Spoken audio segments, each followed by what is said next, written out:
Two, one, two, one, two, one. Ladies and gentlemen, Brock Bowen here, the Lifetarian. And I've got a bit of an echo. Have you got an echo there, Tom? Is it all good at your end? Sounds clear my end. Perfect. So, guys, I want to introduce you to a beautiful friend of mine, a gentleman named Tom Cronin. As a business, you'll know him, and as a lifestyle, you know him as Science of Stillness. He's doing some amazing stuff in the world. I just want to, have a radical conversation with this gentleman and, just to get a bit of an insight into his world. Coming from corporate and now doing more of a meditation focus. I've got a million different questions I wanted to ask you for a little while. So, I want to hit you. So tell us a bit more about where you are at the moment, what you're up to, where you're living, what you're up to. Cool. Yeah, I'm living in Bondi, down on the east coast of Sydney, and loving it. It's a bit of a bubble that I love to live within. I've got a wonderful family and 2 kids, and I was in finance for 26 years as a broker and felt inspired to leave that and go out and bring meditation to the world. So we actually started with this Science of Stillness, then we metamorphosed that and evolved that into a foundation called the Stillness Project. And that's a global, to bring and inspire 1 billion people to meditate daily. We felt that, if we can get a billion people every day bringing brain coherence and de-excitation of their nervous system, deep rest for the physiology, and accessing that unbounded cosmic intelligence that we all have the ability to be part of, then would really start to bring quite a significant shift to the world. So that's our mission. It's going to keep us going for a while, but we're doing some great things and it's fun. I just love that, because a lot of the conversations I'm having with people lately are about reinventing what it means to be a billionaire. Yeah. Because a lot of the people that I just find very dear to me, it doesn't affect me. Whether you had $0 or $10 billion, I love who you are. And that's something that I've worked on within my own character. I don't want people don't want it to ever matter. I want the impact to be first. How do we impact humanity? And one of the questions some of my friends and I have been having lately is literally like you're doing, how do we positively and measurably impact billions of lives? Absolutely. How did you different currency? Yeah, totally different currency. How'd you come up with $1 billion? Well, we thought about 1 million, as initially when I started this, I left finance only 4 years ago. I was sitting behind a console trading billions of dollars of swaps and bonds every day and sitting in the same chair that I've been sitting in for many years. And I was teaching a few people. I did my meditation teaching qualification part-time and was teaching people to meditate part-time. I leave the finance floor at the trading room floor at, 5 o'clock and then go to my, my subleased studio in the city and teach people how to learn to meditate. And, I had a vision to sort of just do that part-time, but then I really felt compelled to get out of finance, and to do that I really had to have a big game. I still had a family to feed in Sydney, which is not a cheap thing to do. And so I had to have a model that was going to work. And part of that model was not just obviously financial, it was one that the bigger the impact, the better it's going to be. So we start off with 1 million, and then I realized, rightfully so, that we could achieve that target really quickly. Mind Valley, we just talked briefly then. Mind Valley is about to launch our 21-day meditation program called Faster, Deeper Bliss. And they've got 2 million subscribers. And I'm producing a feature film called Superhuman, and that's going to reach millions of people. So that's all within 4 years. So, the targets can be met really quickly if you have a big enough vision and you hold yourself to it. So we stretched that out to 1 billion and thought that'll keep me going for a while. I like it. It's fun though, these things that you think are so big, but then you claim it and own it, and somehow it's like life self-orchestrates around it. So I think we end up manifesting things as big as our vision is. Makes a huge impact, right?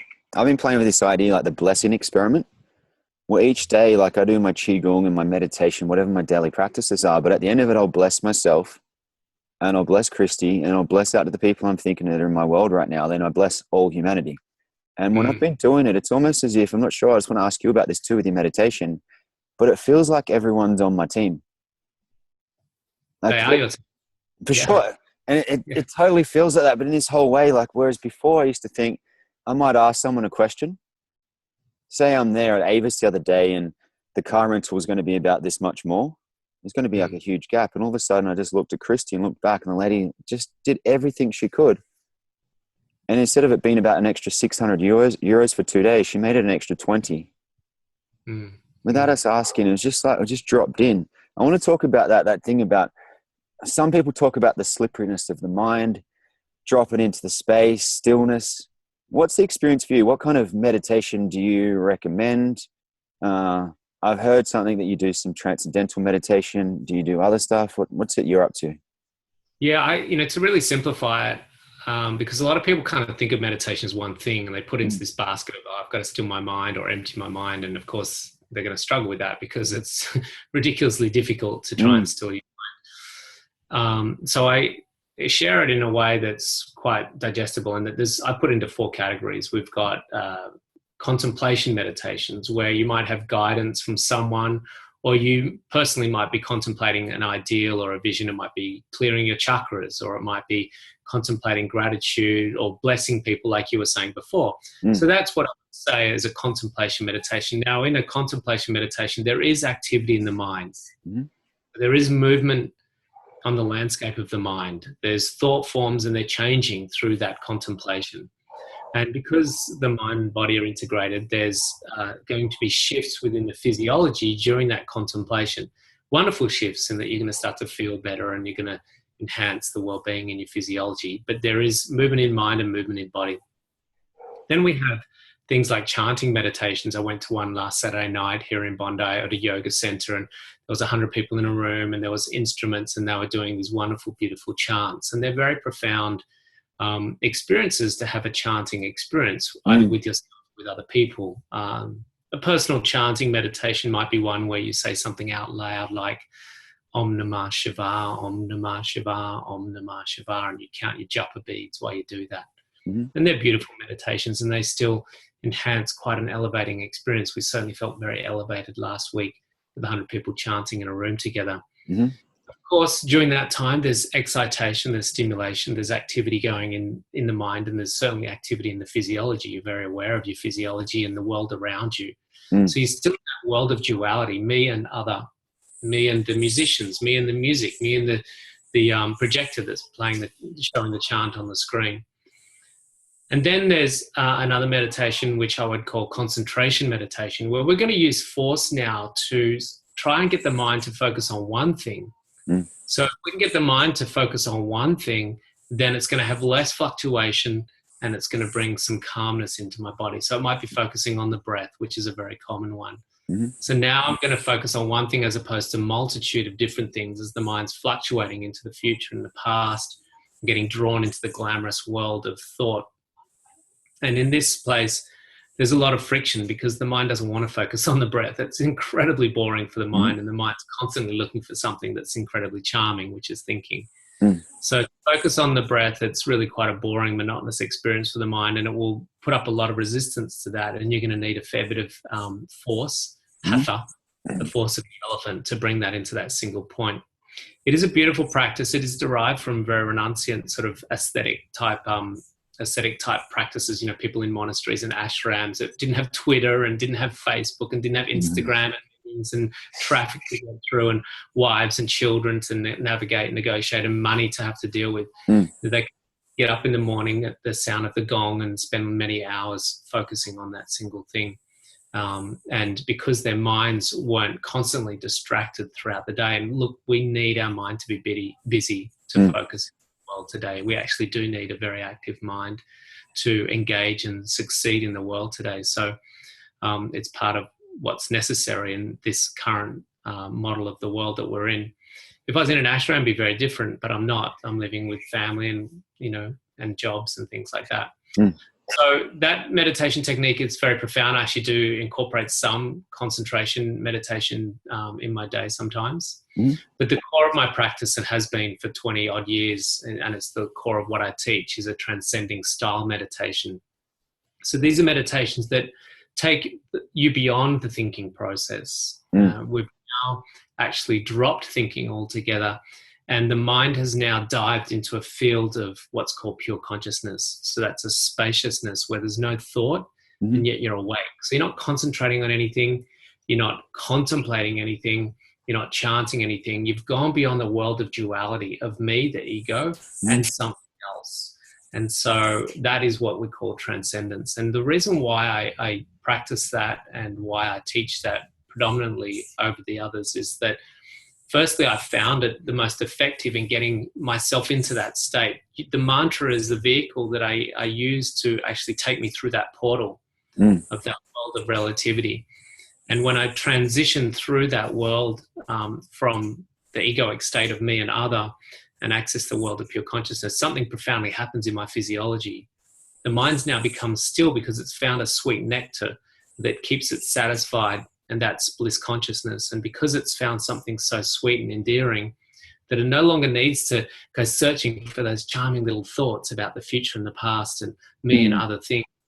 And it's become very restful and become very still. And because the mind's become very still, my physiology drops into a remarkably deep state of rest, considered 4 times deeper than sleep. And it's in that state of deep rest that all the reorganization happens. So for me personally, all of the healing from my depression, my drug addictions, and my anxiety, my insomnia, it all healed very naturally through this deep rest that I achieved in my meditation practice. Yeah, I like it. Yeah. It's so fun just feeling peaceful throughout life, when there's so much going on. That's what I look at within our practice. So many people have, like you said, Facebook, Twitter, family. There's so many influences now and so many things. I think the question I want to look at now is, what are you doing with some of your projects to measure some of these things?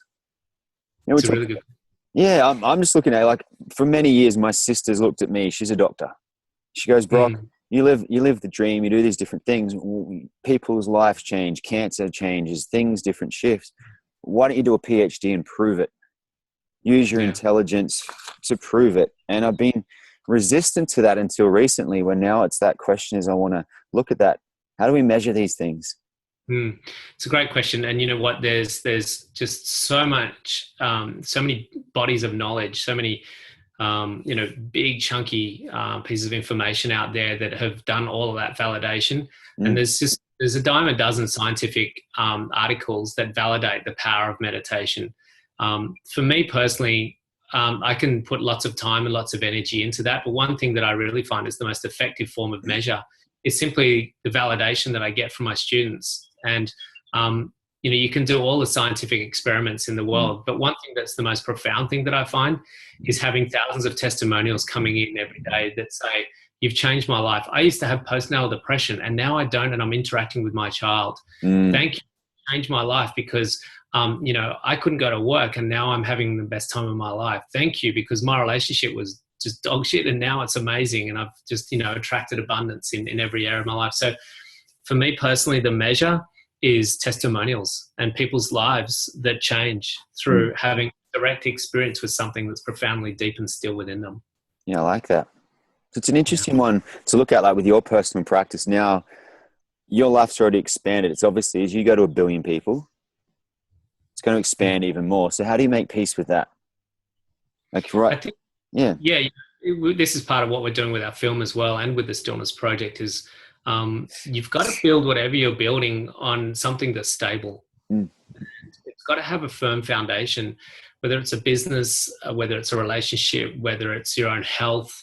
And, when I come to coaching people, I always basically insist that if I'm going to coach you, you need to be doing a meditation practice of some sort, because trying to build your new life on a stressed, unstable foundation, it's going to collapse very quickly. And so for me personally, that's something I've got to walk the talk, and there's a gazillion things that I'm doing every day, but it's really important that I ground myself in that stillness. And the analogy I like to use is that on the surface of the ocean, it's constantly fluctuating, and it doesn't matter if it's fairly calm or it's incredibly wild and massive seas. Either way, there's still fluctuations of some degree on the surface of the ocean. And we can identify with that surface of the ocean and go, wow, like there's big waves or small waves, and see the most tangible and most expressive aspect of the ocean. But it's actually not the only quality of the ocean.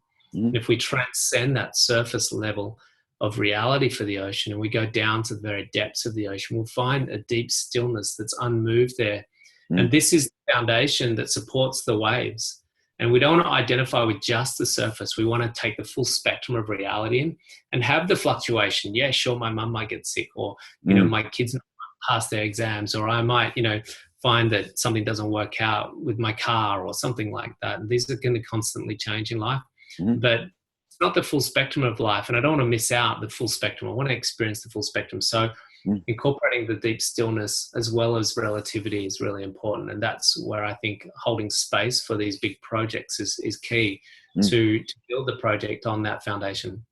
Even that concept, you know, you say holding space for your own projects. I met a guy who has similar gifts to, you know, what you do and other people do. He gets equity now in hedge funds. So say you think about your previous career. Yeah. He gets equity in hedge funds by holding space for them. Yeah. I love that. Yeah, it's a great thing. I've just been playing with, like, I've been doing like the mentoring. It's a great thing, right? Yeah. I love that. One of my friends, he's got a movie production company called Bondi Productions. And I think he's got 7 projects. He's about to do his first documentary, do the pilot for it and so forth. And I basically pitched him the other day to invest in his company, invest my energy and some cash. But I said to him, I want to be in every single movie, like whether I'm an actor or in the background. But it's fun. You can just kind of like create these magical things. It's cool. Yeah, that's cool. I love that. That's a great one. Have you ever considered that though? Like with the gifts that you have you ever looked at that, invest in energy in people's companies and being rewarded that way too? You know, it's a great idea. I mean, I've never had that thought form go across my neural pathways before. So you've introduced something very new to me today, which is really exciting. And I love getting new concepts, you know, coming into my life. At the moment, my objective is to invest myself in as many people's lives as possible in personal transformation. And that's what is probably my greatest commitment, is to touch and change as many people's lives. So I guess I'm doing it on an individual level, in personal transformation. But yeah, it's definitely something I'd love to investigate a little bit more. It's a great concept. It's a funny thing, because coming back to that measurability thing, if people are getting the results, they're getting the results. I've had clients lately, like you talked about the anxiety and awareness. I've had clients lately, three recent clients, they go, Brock, I just had the best sex of my life. Yeah. Stuff like that lights me up. I love when people, you know, get financially free and create different things in their business and stuff. But those deep richness experiences, the orgasmic experiences of being a human being, that's what I love too. But that's a good measure. That's a good measure for success, isn't it? Yeah, I love that too. Like just contemplating that with you, having those thousands of testimonials coming through. I think like just seeing you grow so much in this space too, like it's kind of giving me more permission too as well. And that's why I love, like, just to honor that in you, man. Like I just appreciate you being a leader in this world. It's great. Thanks, man. Appreciate that. Likewise. Oh, it's a fun lifestyle, huh? Yeah. You know, it's we get so stuck in a paradigm. I was just coaching a guy the other day, and he had this disposition to losing money. And I said, you know, think about it, right? You know, you didn't just get your parents' blue eyes and hair color and shape of nose. You actually collected also an intellectual programming, a coding. Now, you think about, you know, your parents like mine. This guy was about my age, and I said, your parents like mine were brought up in World War II. Now, that was rationing, and they had a particular mindset that was relevant for World War II. Now, hear about this: our parents had a coding from their parents. Now, their parents were brought up in World War One. Yeah. Right. Now, what was the mindset of people in World War One around wealth and possibility? It was pretty limited. Now, their parents were brought up in the 1800s, right? My Irish great-grandparents were, you know, potato farmers or something in Ireland in the 1800s. Man, that must have been tough.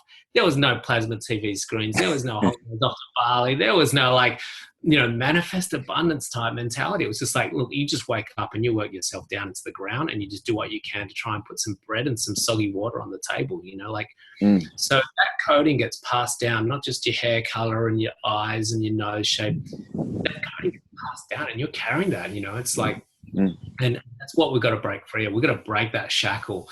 And that's what I do a lot of coaching around, is helping people break that shackle, incorporating meditation and transformation of the vasanas, the tendencies of the mind, to help them overcome this deep programming that has you conditioned to think and behave in a particular way. Mm-hmm. It's fun. We're in a paradigm now where we can choose to live an amazing life. We can choose to go and live in France for a few weeks or months, whatever you're doing. It looks amazing, you know. That wasn't a possibility back in the 1800s. So what was relevant in a way of thinking back then isn't relevant in our world today. And so we've got to say, I need a new mindset. I need to upgrade the software, because what was relevant back in the 1800s is certainly not the way of thinking in today's world. Mm-hmm. I like that concept of upgrading the software too. Yeah, absolutely. Just even having that. That's why I love having these conversations more and more, because the more we do, it just, little things pop in my world, pop in your world, and all of a sudden it's like, oh, zing, whew, space. Even the other day I was driving down the toll roads, and you go through, like, from Paris down south, the toll roads you're paying like €30 a toll. Wow. Yeah. And I'm sitting there. I'm normally resistant. For some reason, I don't know if it was my dad's story, but I used to hate paying for parking. Yeah. And I used to hate paying for tolls. Yeah. I almost do anything to avoid it. Then I was just driving down that road and like, another toll. Boom. Yes. Like celebrating it. Yeah. And yeah, I've got a distant family member that would drive, an extra 20 kilometers to try and avoid a $3 toll in Sydney. I'm like, man, I am so happy to pay my toll. It's like, thank you for building this road. It's cut 20 minutes off my time and protecting my car and reducing my petrol costs. I'm like, I would pay more for this road than because of how good it is that you managed to build it. So he just needs a little bit of tweaking around his mindset for it. Just the little tweaks, eh? All those little things. Little tweaks. Let's talk about your past career, because for me, I was a recruitment guy. You were a corporate guy, so you're doing the broking and things. Yeah. And some of the people watching this, they're going to be, like similar age to us. You've got kids right now. I don't, but we're a similar age. And it's kind of like that thing where some people have like gone the programming, gone to university, done their thing, and they have that strong feeling, that calling for something different. Doesn't mean they need to up and leave their job and be an entrepreneur or start a business or whatever they choose to do and travel the world. But there might be something that they've always wanted to do. But when I have this story comes up, or I should, but my family, or the responsibility story, or the different little programmings, to say even, let's just say you're speaking to you 5 years ago or 10 years ago. That might be a fun way to look at it. What's the question? Sorry. say we're looking at you 5 or 10 years ago. Yeah. And you were back in the career that you're at. Yeah. Let's say 10 years ago. Sure. When was it you first started feeling called to do something different first? All right. Yeah, cool. Look, it was quite a while. I went through phases with my job. It was a really, it was a very good job in some respects. They paid me a lot of money. We had quarterly bonuses every 3 months. We had a chef that made us breakfast and lunch every day. We had masseuses come around and massage our poor shoulders because we had to hold the phone all day. And, picking up wine at lunchtime was really tiring, so we had to have these massages come around, and we had guys coming around to clean our shoes and personal trainers. They really looked after us, and they understood the importance of having staff that, appreciated the job. So I valued a lot of that. It really was a great job, and I valued the company, and they did have a lot of respect for their staff. It was wonderful. But I just got an urge. It was probably around 10 years ago, an urge to do more. That you get to a certain age in your life and a certain level of accomplishment where you feel that you're just not contributing as well as you could, or as much as you could, and there's this inherent compulsion that's starting to bubble up out of you, that there's something you can offer humanity. And I think that there's a pattern, certainly it was for me, where you go from seeker, where you have so much lack and so much emptiness and so much heartache and pain and suffering, and you want to find the solutions, find the answers. So you start out in this journey of seeking, but in the process of seeking, you actually start finding. And then as you go from seeker to finder, then you want to go from finder to sharer, because once you've found a lot of that knowledge and you started to embody it and live it, you find there's a natural compulsion to want to share it. This is the nature of Instagram and Facebook. There's 15-year-old kids putting beautiful quotes out these days because they just want to share. And I think it's an inherent quality that we all have, this wanting to share knowledge and things. So I went from seeker to finder, from finder to sharer. I wanted to start sharing, and that was around about sort of 5 to 7 years ago, and did my teacher training and started to get that compulsion to find something else to do. But, you know, I get a lot of people coming to me now. We have a Zen Academy for Transformational Coaching, which is a 12-month coaching program for people to go from that corporate career into what I'm doing, teaching or coaching or whatever it is that they wanted to share with the world. And one thing I always emphasize is, you know, don't give up your day job, you know, don't rush into this, because there's relevance for you being in that day job. You know,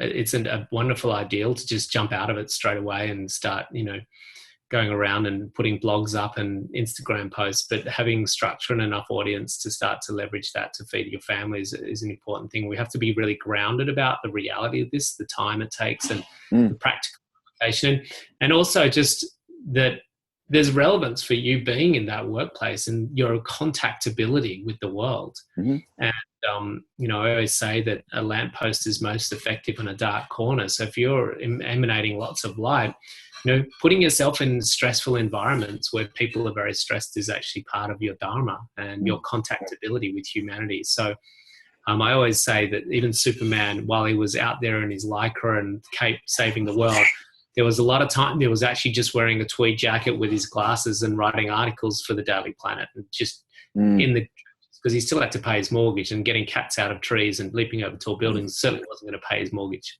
Yeah, I like that. I like that metaphor. I love the whole superhero concept. Such a good reminder, yeah? Yeah, absolutely. There's times where I wear my lycra, but a lot of times I'm just in the trenches just trying to pay my mortgage. It is like that. It's such a funny one too. Like, I've been through that journey. I think it was four, maybe 5 years ago now, I sold my business in Sydney. We had investors about to put $1 million into that business. We put a lot of structure and foundations into having an organic retail business. Myself, a business partner, a team of 4 people. And one day my heart's like, I can't do this anymore. Sure. I started meditating, contemplating on it every single day and speaking to my business partner about it. And I said, I'm going to do another 6 months with you so that you're sorted and the team can continue. But I have to do something different. And I contemplated that. But I put myself in a great financial position so that when I left, I'd have plenty of cash.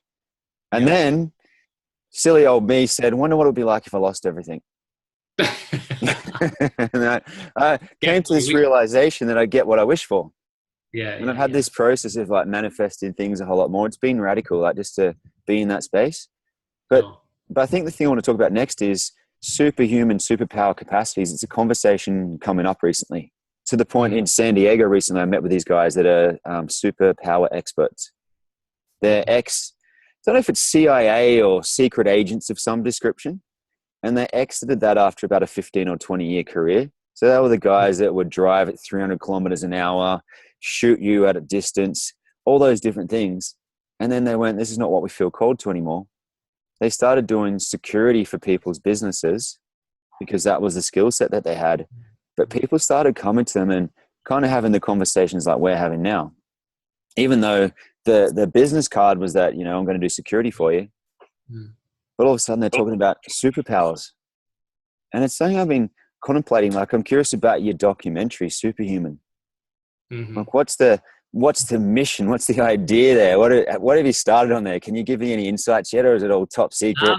Yeah, we can share a little bit. A lot of it's fairly, you know, in the code of silence. But basically the gist of it is it's a cinematic interactive experience that takes you, the audience, through a metamorphosis from superhuman. And what really inspired me to with my partner Nick Broadhurst, who's another meditator that we kind of teamed up with to bring this project to fruition, was we were both very transformed through meditation. And what we found was that meditation was just the tool, the vehicle to unlock something that we always had inherently within us, this capacity to experience the world in a very different way. And we're like, wow, this is like a different paradigm of human. It's like there's human and then there's this other model of human. And the whole concept that the human species in its current status quo will always be the same is completely anti-evolutionary or defiant of the laws of evolution, that everything must evolve and adapt and change. And what I started to realize through my observations was that pain and suffering was a resistance to us evolving to this new paradigm of superhuman. And that when I started studying a lot of these siddhis and swamis and saints and sages, I realized that, wow, there's a blueprint of humankind that's been around for quite a few thousand years now. And surprisingly, very few people are subscribing to that model, but it's so freaking good. Like, they feel love all the time. They understand the laws of physics. They have this capacity to interact with the laws of nature and play with them. They realize that they're actually the creator. They're not a slave to some form of creation, and that they're not in this whole suffering victim mentality. It's that they're totally empowered in creating their own paradigm. Wow. Why is it that this model has been known about, talked about, and discussed for so many years, hundreds and thousands of years, yet so few of the world are interested in subscribing to it, would rather talk about the Kardashians and get wasted at the local pub on a Friday night? It's like, this is crazy. We need to somehow bring this realization that, what we put our attention on, we start to manifest. If we just tweak our attention slightly, just, you don't have to completely remove yourself from the world, but just bring a little bit more awareness to what's possible, and you'll be able to start awakening those capabilities within you. And we'll move en masse a whole shift in the paradigm from human to superhuman, which is the new birthing of a species. Yeah, I like it. I'd be curious to see it for sure. Yeah, we're excited. We're about to film in about 4 weeks' time, which is really exciting. I was just curious to see which way you were going. One of the ways, because I've been speaking to the superpower experts, is one of the ideas I have is to go and meet with these different people that have extra capacities and actually engage and film it. So I'm looking at just different ways to showcase these things. I know it's been done on television with people that have superhuman strength in different things, but it's fun, all these different ways that we can shift humanity. Even the guys that put out the hoverboard idea, they put out this fake video, but then all of a sudden everyone's like, oh, I wonder if that's actually possible. And it changes the context, the paradigm of how we perceive reality. Yeah, incredible. It's really is infinite possibility. And the field is the field of intelligence, is something that everything gets manifest out of, and we just change the thought forms and we start to change the physical manifestation. It's amazing to see different things. Are you familiar with a guy named John Gabriel? Yeah, he's a great man. Yeah, I love what he did. Like, he was huge. I don't know. Yeah. He was doing some trading of some description too. But he's doing, I think, trading or making his money from something, but he got huge and started meditating, contemplating that he was just super lean. And I've spent time with the guy and he's just, it looks amazing. Yeah, he meditated on losing 220 pounds and did it. It's just ridiculous seeing these different things. And then people are like, no, it doesn't work. And I wonder what that is. Like, it's relevant. That statement is relevant for that person because for them it doesn't work. And what we're aware of when we're in second class at the age of 8 or 9 is relevant to that level of reality that you're in. It's not the only reality. It's just what you're only capable of being aware of, and what you're aware of when you're in 4th year quantum physics university is something different again. And the world is totally observer dependent, and we don't know what we don't know. It's true, huh? Talking about those young kids, what are you, like, say you've got kids right now, because it's something I'm looking at next year. Sure. I've always said I don't want to have kids. I'm 37 now. I figure if I'm going to do it, I want to do it soon. And I'm kind of having that thing. So I ask a lot of people about having kids and what's been your experience. Are you sharing some of these practices with them, or what are you up to? How are you? Yeah, absolutely. It's children. I've got twins. They're a boy and a girl. They're 14 years old, and they're just wonderful, wonderful angels in my life. And children grow through osmosis, through observation, through being in your presence, and just seeing how you behave, and seeing how you act, and seeing how you talk at dinner. And they pick up a lot of that stuff. They obviously pick up a lot of stuff from their friends and, Instagram and Facebook and the world around them as well. So they're constantly like sponges taking on all that information around them, and they're starting to mold a particular paradigm for them that's true for them based upon all of that information. So, we give them exposure to this world and this awareness. They have their meditation practice. They're not that inspired to meditate daily. We don't force it upon them. We don't want them to feel pressured or some resistance to it later on in life, that we just let them know that it's there, and at times they'll use it and at times they won't. Often we'll, as a family, before their bedtime, turn off all the lights and just put on one of my guided meditations. So we'll take them through a breath meditation before bed just to de-excite their nervous system. And, we'll talk about things, and my son, oh, Dad, you have to talk about that energy thing again, But yeah, it's always imparting knowledge and letting them know about how they're the creator of their life. And we teach them about cause and effect. And, if we're disciplining them, we always let them know why that's happening, and letting them see this is not about me being angry at them or them being naughty or bad. It's just about simple cause and effect. If you did this, this would have happened. If you did that, this would have happened. And let them know that it's coming from love. We always preface and close everything with that this was born out of love, and let them know that that's always the foundation for everything that we do. Yeah, I like it. Gets me excited right now thinking about having kids, and also looking at some of these projects we can do for kids. I've done one-day workshops before where kids have come. So there's 10 or more adults and then a couple of kids. And the kids, it takes them about 2 hours to learn what the adults do in 8. So adaptable. Yeah, they're really, really quick at picking things up. It's quite remarkable how these children in our world, are just so they don't have to work through the same stuff we had to work through. They're picking things up really quickly. And I think there's a soul out there waiting for you, and is it Christie, to make things happen, and that's ready to come into your life and come under your guise. Well, I've been doing this thing. I heard this concept from, I think it was Christy Marie Sheldon. I was looking at one of her videos, and she's also doing some Mind Valley stuff too. But she goes, you start blessing your future kids. So I've been blessing my nephews every day. I want to see it. I've been doing this with my family, and it'd be cool if they're watching, because I've been blessing my family every day and things are improving for them. Because I want to look at those different examples behind the scenes of all my mentoring clients. I put people in groups, and they go through and they do the coaching, they go through and they do the membership site, but secretly behind the scenes, but not so secretly now because I'm talking about it now, is I'm blessing them because I wanted to see what happened.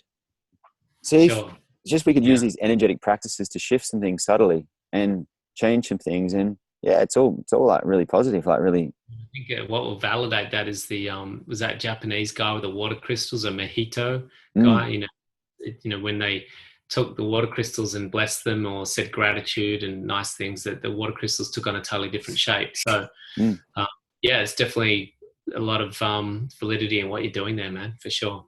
I love seeing guys like, do you know who Yogananda is? Yeah, of course. Yeah. I saw all his projects over in, he's got all these projects in Los Angeles. He's got one up in LA, and then he's got a couple down in San Diego. And just the energy they're being created with. I'm looking at these things like, we can do anything now. We know we're infinite. We know we can do whatever we like. There's brands like Dr. Bronner's. It's been around 150 years. It's not going anywhere. There's Bushflower Essences. It's been around for close to 100 years. So intuitive. And I'm curious about those of all our projects to bring that energy in. Nikola Tesla, Rudolf Steiner, these different geniuses. So do you think within meditation, do you think these guys were in the space 24/7, or do you think they had practices, or what's your awareness around that? It's just something I've been contemplating recently. So you mean Yogananda, where he was in the space of transcendence, or? Yeah, Yogananda, even Rudolf Steiner. The amount of projects he did in his lifetime, the amount of genius he activated. Nikola Tesla, guys like this, I'm like, what were they? Sure. What did they know? Yeah. I think they sustain a level of cohesiveness in brain through a de-excited state, which is, just opening up their field of awareness to that cosmic intelligence, because all of creativity is born out of that field. It's not something that comes out of the brain. The brain's like a conduit, and the clearer the brain, the clearer the mind, the vaster the mind, the more we access that field. And I think that's how we get those cognitions and those impulses of intelligence that come through us as a conduit. And I think that through their practice, I'm not sure about, Tesla and people like that. Obviously, there's a level of genius in there, but certainly for Yogananda, with his meditation practice, that he would sustain such a great level of, openness to that field of intelligence, and it just comes through them and these impulses to act. There's a wonderful saying, was it chop wood, meditate, chop wood? Oh, yeah. That it is about action. It's about application. That's what I really like about the meditation technique that I teach, is it's a very integrative practice. It's almost, you've got Ray Dalio, the world's largest hedge fund manager, puts his success down to this meditation technique. Oprah Winfrey says it's only from that space can you create your best work and your best life. Ellen DeGeneres says, she's almost sad when that 20 minutes is over. And, time and time again, you see people who are very successful, very dynamic in the world, incorporating these meditation practices because they know it's the foundation to their success. I even saw, I think it was Melissa Ambrosini. She's with Nick now, isn't she? Nick Broadhurst. Yeah. I'm sure Christie was watching something that she was saying how she said it's an extra 4 hours of sleep when you do that 20 minutes. That's right. Yeah. Twice a day. Yeah. Radical. Yeah. The equivalent to 4 hours worth of sleep. It's pretty powerful. Yeah, I like it. So we're going to hit you with five quick things I want to know. Sure. I talk about momentum a lot. Like I call my programs momentum. But when I think about momentum, it's not just that masculine, let's get it done energy. It's like a dolphin. You know how dolphins play together? They always know where each other is out in the ocean. Doesn't matter where they are. Kind of like the original inhabitants of our land that we call the Aboriginals now. But the originals, like they just knew where each other were. They just could find each other. Kind of like when I was in Sydney that day, I'm sure I saw your car. I just looked at this car and I go, I'm sure that's Tom's car. How did I know out of all the cars there? I'm like, I'm sure it's your car. It's these funny things. So I kind of think about momentum like this pod of dolphins running around the world, playing and interacting with cosmic intelligence. So 5 things, if people want to do 5 things on a daily basis, I want you to give like your 5 things that you'd suggest to people. Sure. That you'd recommend on a daily basis to really access that energy. Yeah, my number one priority and the most transformational thing that I've ever done and why I devoted my life to teaching is to access a state of meditation every day. And there's so many different ways to do that, but at least putting some time aside where you're not on your phone, you're not engaging with other people, you really are just sitting in stillness and bringing yourself into a state of internal awareness. I think that's critical. So putting time aside each day for that. And it can be anything from 5 minutes to 20 minutes to an hour. For me, it's 20 minutes morning and evening. That's number one priority. Number 2 is going to bed by 10 o'clock. Our bodies really respond well to restfulness. And it's really about a ratio between rest and stress. And if we have huge levels of stress and very little rest, then we have a very imbalanced life. And that's going to cause a lot of decay and suffering internally and externally in our world. So getting to bed by 10 o'clock and having a really good night's sleep is absolutely critical. So for me, that's a big priority. No technology after 10 o'clock. I finished my analysis, number 2. So number 3 is I finish my day with gratitude. So I have a notepad and a pen by my bed. And every night, the last thing I do before turning out my light is I write 10 things that I'm grateful for that day. So it can be what I had for lunch. It can be high-fiving my son in the lounge room as I walk through. It could be, kissing my daughter goodnight. It can be, coming home and, getting a hug from my wife. It can be running into a friend in the street, or a big deal that happens with the film, or, signing an editor or a, line producer or something for the film, and teaching someone to meditate. So, every day we can find millions of things to be grateful for. The sun, the blue sky behind you, the bird that just flew over your head. There's just so much beauty. And when we send a message off to the universe that, wow, there is so much beauty in my life, there is so much abundance in my life, we trigger a train of events that start to reciprocate. Wow, this guy has abundance. And then if that's what he has, then that's what we'll send him. And you start to attract even more abundance. So gratitude is really important. That's number 3. Number 4 is I have movement. Movement is really, really important. I incorporate movement every day. So this morning, my movement turn was gym. So I went to the gym, I did a workout, and I did some swimming laps as a pool at my gym. So the first thing I do in the morning is some movement. We've been static all night. Our muscles and bodies become very inert. And, it's really important. We stretch and we strengthen. So stretching and strengthening are 2 things that I do. And cardio, getting blood moving through our body. So I alternate between stretching, which will be a yoga class, strengthening, which will be gym workout, and then movement, which will be like swimming, running, surfing, brisk walking, whatever it is. So some form of activity. And I alternate and fluctuate between those three throughout the week, every day. Mm. That's the fourth thing. And then finally, I think upgrading the tendencies of the mind. So that's reading really inspirational and developmental books. So that's spiritual texts, self-help books, constantly, wherever our attention goes, it grows. So if we're watching just trashy stuff on Facebook or watching the news and constantly putting our attention on negative things, and that's what we're going to continue to manifest in our life. Mm. Whereas if we put our attention on spirituality and self-help books and soulful development, then that's what we're going to improve in our life as well. So that would be the fifth thing. I like it. It's just so good to have those. Bang, I like it. Mm. Even that wow thing you said then, that energy of wow, like I've been playing with it. People used to talk about living in the now. I think it's relevant, but I've been playing with that idea, living in the wow. And I was there with my friend Johnny in Byron Bay one day, and he just came up with this statement. It's kind of beyond an affirmation, which is, wow, now I am and choose to be crystal clear and aligned with my heart's vision. And it just pops. Like it's just something about saying, wow. Yeah. Like all these molecules kind of shift around you. It's cool. Yeah. So yeah, I got to jump off in a second. I think we could talk for ages, but I want to just finish this with something powerful. You got 60 seconds to share a message. There's 1 billion people listening because that's the impact that you're having right now. And I have this theory. A lot of people, I used to do the speaking on stage. I still do it, but it used to be like people walk on stage and they're one way, and then they're off stage and they're not. They're on stage, they're one way, they're off stage and not. I was like, she confused me. I was like, why? That just didn't make sense to me. I was like, you pretend this way to be with the audience, but then you see role models like Richard Branson, who he's even cooler than he is on stage. Yeah, sure. I know, yeah, like just interesting. So this thing, you got 1 billion people that you're going to impact. You got this thing you want to share. Sure. What would you love to say with everyone? Yeah, I think one thing that would probably come up first and foremost is that each day you're going to have fluctuations in your life. There's going to be constant ebb and flow, highs and lows, and it's going to consistently change. And some of that are in your control, and a lot of it's going to be outside of your control. And when you purely live your life based upon achieving happiness from those outcomes, your level of happiness is going to fluctuate. And it's going to be there sometimes, and other times it's not going to be there. And that leaves us very disempowered.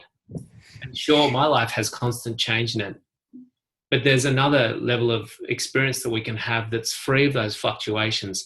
Just as the ocean fluctuates on the surface, it's not the only quality of the surface. So if we dive deep, connect with something deeper, we'll find within us a deep lovingness and a deep blissfulness that resides within us 24/7. And it's independent of those outcomes. And sure, some of those outcomes won't meet our expectations. But regardless of that outcome, you own something within you, and it doesn't go away. Just as the ocean owns the depth of this, and the stillness at the very base of it, just as it owns the fluctuations as well. So yeah, I'm in that world of constant change, but I'm also in the world of stillness, in that world of love, and in that world of bliss. And now I'm empowered and I'm owning that, and that's my space. And so it's up to me to keep reconnecting with that, stabilizing myself in that. And the thing I like to finish with is a beautiful Sanskrit saying, Yogastha Kuru Kamani, which is established in being, perform action. And to me is the expression of love and light. Can you message that to me after this so I can use that one daily? I love Sanskrit.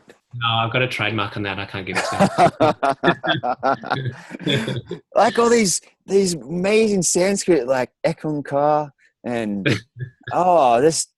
it's just a whole different world, isn't it? Like it's just so fun. Just makes life magical, man. It's been a pleasure having you here today. I'll make sure I share how people can get in contact with you. I really, really, really appreciate your time. Always had a lot of love and respect for you. Look forward to when we catch up next. I'll be in Sydney, likely in September. I'll make sure I reach out. But thanks for your time today. And blessing everything you're doing right now and everything you're creating. I know you've got some amazing people around you, and it's just an honor to have you here on the show. Thanks, guys, for watching. If you made it all the way to the end of the show, big blessings. Take care, brother. Thank you, man. Thanks a lot.